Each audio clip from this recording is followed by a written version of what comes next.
Hi, I'm Maya from Bookworm Dreams and welcome to a new video. Before I get into my September wrap up, I just want to say that for the last month or so, work has been seriously kicking my ass and I didn't really have time or motivation to film anything. So that's why, the videos have been a bit sporadic, but hopefully from now on, things will be more frequent, but we'll see what happens. So in September, I read 12 books. I have videos for a bunch of them, so this won't be a really long wrap up unless I start on a tangent and talking about stuff that's, whatever. In September, I participated in 3 readathons. I participated in Space Opera September, which was successful. I participated in Shiftathon, which was also successful. And I participated in Becca's Bookopoly readathon. Is that what it's called? Anyway, I wasn't all that successful in that one. I think I read maybe 3 books from my TBR for that. But yeah, I had fun reading this month, so I'll just get into them. The first book I want to talk about is Gallant by V.E. Schwab. This is a story in which we follow Olivia Pryor. Now, Olivia has spent most of her life in this children's home, and the only thing she has from her family is this diary from her mother, which basically chronicles the mother's dive into insanity, basically. So one day she gets a letter from like a long lost uncle inviting her to Gallant, this house that her family lives in. She goes there, meets her cousin, who is not very nice to her, and meets the people that work for her cousin, who are basically all surprised that she's there because her uncle died like a year or 2 ago or whatnot, and so there's this mystery of where this letter she came from, and also there's an added mystery of her having some sort of supernatural powers. That is, she can see dead people like ghouls and stuff, and her new house Gallant is filled with them, and she basically uses them to figure out what the hell is happening. The cover is fantastic. It's really good. And I really did enjoy the story. I haven't read a V.E. Schwab book for a while because The Invisible Life of Addie LaRue wasn't really something that interested me, so I skipped that one. And I read the Cassie Blake books. I like those. I read this quite quickly. I think it took me a day and a half to read this. The atmosphere is so good. I think it's perfect for autumn. It's basically spooky and mysterious, and there's this like an evil feeling, an evil force, an evil being that's in the background and everything that is happening. So yeah, it's definitely a really great a great fall read. And as I was reading this, it was the first time I sort of had this thought that the author really was going through something when she wrote this, and you can see in the note after the story that something really was happening, and it definitely fits. I think it was the first time that I actually noticed something like that, so that was a big deal for me. This book deals with family and fighting for your family, and just it was an enjoyable read. I really just flew through it, and I really liked it. Then I read a bunch of books for Space Opera September. So I read Abaddon's Gate by James S. A. Corey. This is book 3 in the Expanse series. I read The Last Watch by, oh god, forgot to check how to say the author's name. J.S. Dewis? I'm sorry. And here I DNF'd Norfolk Gloss by Asa Hansen. I DNF'd it because it just I wasn't really interested in the story. There was nothing in it that was sort of gripping me and making me want to read. It felt like a slog listening to it on audio, and I was like, okay, I don't want to do that. I do have a video where I vlogged my experience for Space Opera September, so I will leave it somewhere and down there so you can check it out. Then I read The Black Company by Glenn Cooks. So this is a grim dark fantasy from the 90s in which you basically follow the company. The company is a group of mercenaries who, when the book starts, we're basically put in the middle of the story. They are in the middle of a contract for some dude, and in the middle of that contract they want to get out of it because I don't think either things aren't going their way, or just they want to move on. So they move on to the north to work for the lady.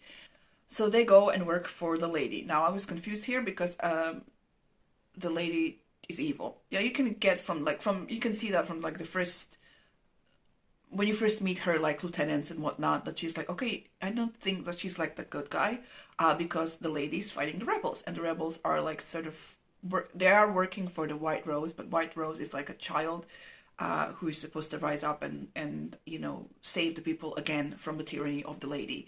So when the company goes to work for the lady, I was like, yeah, I know, like when you know things about the book, when you have tropes, right, and you have expectations about the tropes. So like my only other experience from reading about like mercenary groups is Kings of the Wild. Now, if you read Kings of the Wild, it's like a small group of dudes who are, fighting for the people against like monsters that live in this like area of land. I don't know. So reading this book and having this company work for the bad guy, I obviously need to read more grimdark, so this wouldn't be so surprising for me. So I was like, oh, okay, so you guys are not the good guys. Okay, I get it. So let's move on. So yeah, basically they work for the lady who is fighting the rebels, and the rebels are basically trying to prop up the White Rose, who is this child that I guess is going to fight against the lady and defeat her and sort of free the people from the lady's tyranny. And another thing about this story is that you basically find out about the characters from the company and what is happening by reading basically the annals. This is like oh my god, zapisnik. I don't know how to say zapisnik. It's like a collection of stories from the company, and the character through whose eyes we see the entire thing is Croker. He's the company's doctor, and he writes in the annals, and he writes, well, this happened here, basically writing down what the company does. So because you're reading this, it's not a diary, but like, anyway, report, I guess. It seemed disjointed, and it seemed like I was missing parts, and also the Croker himself is not a reliable narrator because he not embellishes, but he basically makes sure to not write down all the horrible things that his company of mercenaries is doing, because there's pillaging and rape and various other things that happens during wars and when you take over something, and he doesn't write about those things, but he does. We also do see all the characters through his eyes, and the characters are all very specific, I guess is the word. There's wizards, there's like, dudes who are there. It's like an actual mercenary company. You know how like you have like this idealized version of this? It's not that. It's like the actual thing. So as I said before, I thought I was missing parts of the story while I was reading this book. I am going to read another one in the series. I think it's a 10-book series to see if I want to continue on. It's just, I don't know. I was missing the brotherhood and command. I cannot pronounce this word right now. Close relationship between the members of the mercenary company, and them sort of working together and saving because of their like love and connection for each other, and not because we are like in this company and we kill stuff for a living because we like to kill stuff. So yeah, I was missing that part of the story, but yeah, I'll read another one to see if I want to continue on. Then I participated in Shiftathon, which was a readathon that basically dealt with reading books with shifters in them. I do have a wrap-up for that, so you can check it out somewhere.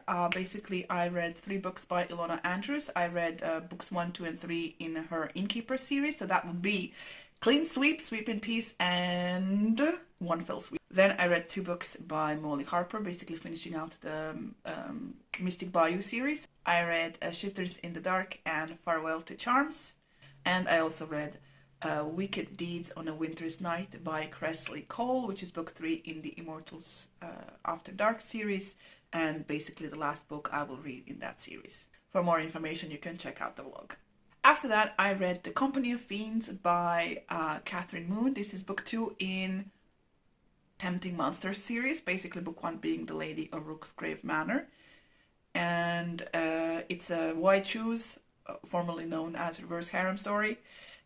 Basically, in this one, in the first book, we sort of find out that there's this theater that caters to monsters, and basically it puts on a sex show like a couple of days and a night, a week, whatever. And we follow, in the second book, we follow Hazel Nix, who works in this theater.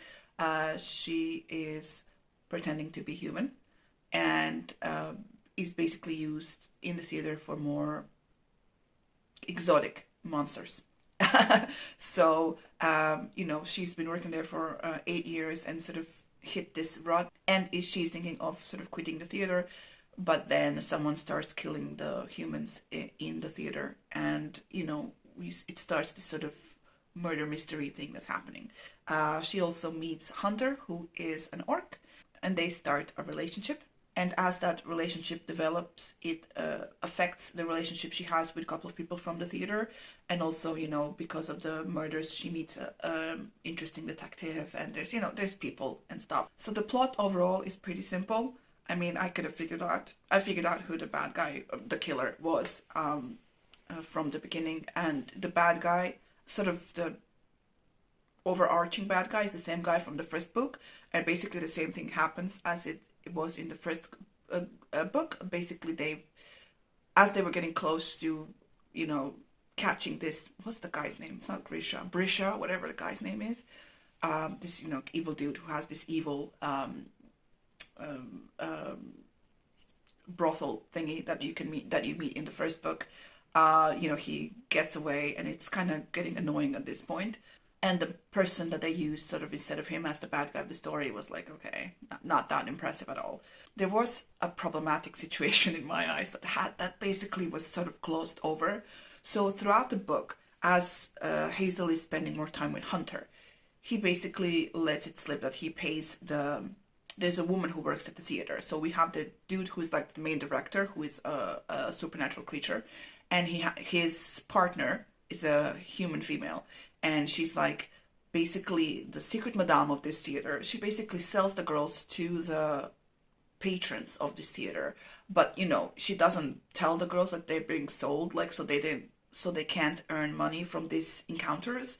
So basically she's pimping them out and taking all the money. And when Hazel finds this out, there isn't, first of all, it's fucked up, completely fucked up. And when I was reading it, like, what the fuck was that? And the consequences for this woman are basically nothing. Like, her partner's like, oh, I wish I thought of that. So it's like, what the fuck was that? Anyway, so what I like about this book, of course, is Hazel and her relationship with her partners. So you have Ronan, you have Hunter, you have Jude, you have Constantine, who basically splits into two because he's a demon. And there's this Nereus dude who's like a giant with six arms. And I think that's pretty much it. So I like the relationship, and all the smut scenes that they have together were really entertaining.